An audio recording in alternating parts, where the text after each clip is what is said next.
Donald Trump went after Nancy Pelosi during his speech at the National Prayer Breakfast. And in response, Pelosi gave a speech of her own. But in her speech, she made sure to do a little bit of a rebuttal on some of the claims that Trump made during his State of the Union address. Let's take a look. It was quite appalling to hear the president say the 150 at least million families in America that are faced with pre-existing medical conditions, about a benefit that is afforded to them in the Affordable Care Act, that he was protecting that benefit, when in fact he has done everything to dismantle it. In fact, we are fighting him in the courts right now to preserve that benefit. That misrepresentation was appalling and so clearly untrue. President goes on and saying, "Oh, we took many more because of all my growth. Many more people are not on food stamps." No, you kicked them off. And I mean, people are not taking advantage of this. No, you kick them off. And that just isn't a fair thing to do in our economy. So it was, in my view, a manifesto of mistruths, falsehoods, blatantly, really dangerous to the well-being of the American people if they believed what he said.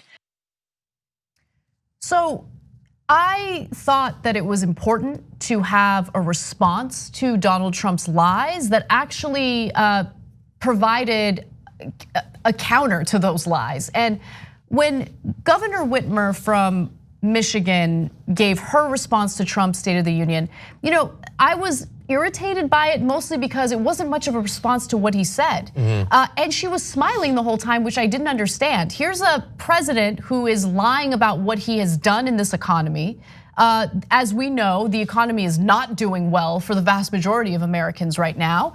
Using the stock market as a measure of how well the economy is doing isn't appropriate, especially when you consider the majority of Americans aren't even invested in the stock market. So these are things that frustrated me. And so I wonder if Pelosi giving a response is like at least internally an acknowledgement that Whitmer's response didn't go far enough. I don't know, maybe not, but maybe. I think partially she's also been under a lot of pressure from the Republicans since it because of the paper stuff and that sort of thing. So it's more on her plate, I guess. I thought what she said, I don't necessarily disagree with anything she said. I think it's not like with Whitmer, it's not an effective response. I think even if I agree with you on the substance, it's not being delivered in a way that is particularly rousing or anything like that.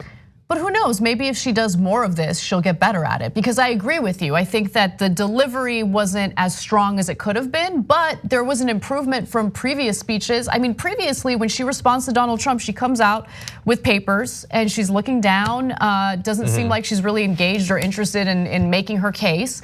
At least in this case, it appeared she was speaking off the cuff. And throughout, you should watch the full speech. Obviously, we can't do that here right now. We're just giving you highlights.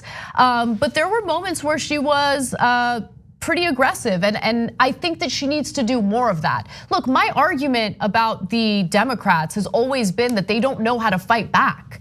And so do more of these press conferences and do them with gusto, do them with enthusiasm, and point to the truth and point to the facts. Otherwise, you have one side with Donald Trump spouting his lies incessantly, and there's no effective response to it. Now, there was one part that I didn't think was, first of all, factual, but more importantly, effective leading into this election. And it has to do with who should take credit for the economy. And so there was a pretty lengthy portion where she wanted to defend Obama. Here it is. He was trying to discredit the triumph of the Obama administration on the economy. And I've given you a paper on this. When President Obama came into office, the unemployment rate was 10%. When he left, it was 5%. So President Trump did not inherit a mess. He inherited a momentum of job creation. When President Obama came into office, the stock market was at 6,000. When he left, it was at 18,000. Again, momentum that the administration was able to build on, not a mess. During the 8 years of President Obama's presidency, he reduced the deficit by $1 trillion.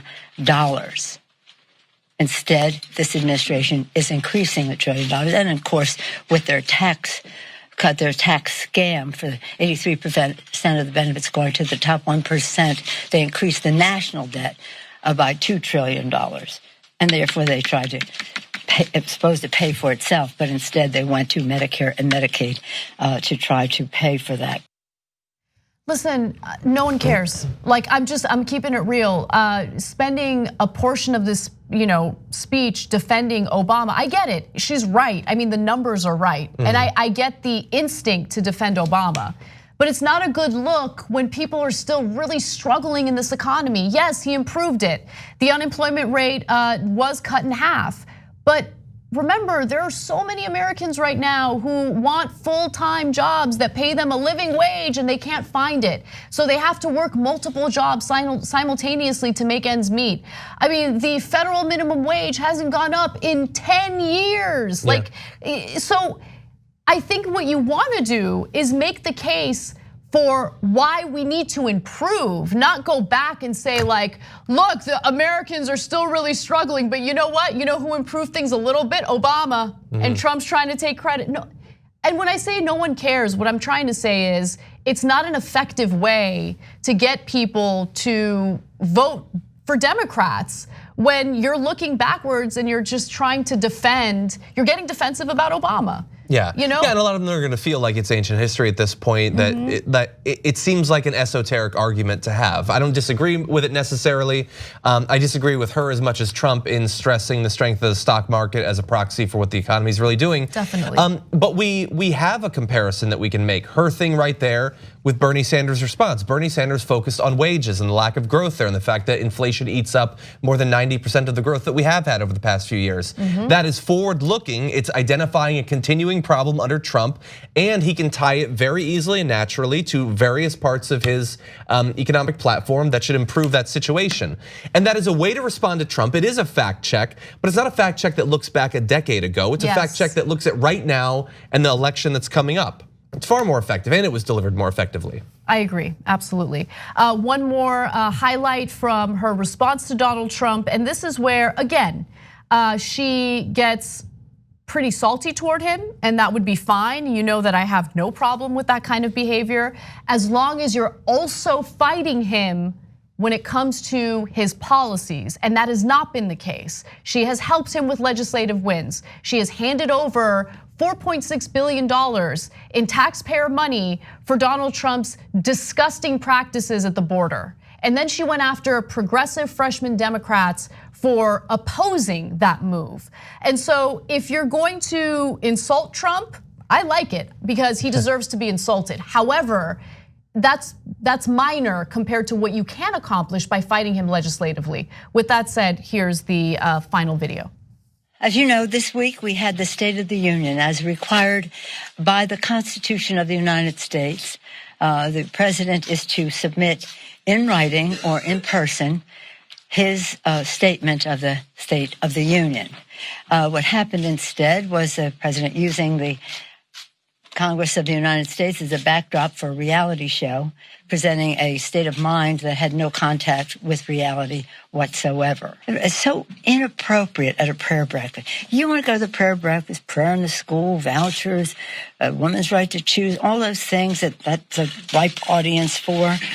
God bless you. It's a prayer breakfast, and that's something about faith. It may not be something I agree with, but it's appropriate. But to go into the stock market and raising up his acquittal thing and mischaracterizing other people's motivation, he's talking about things that he knows little about, faith and prayer.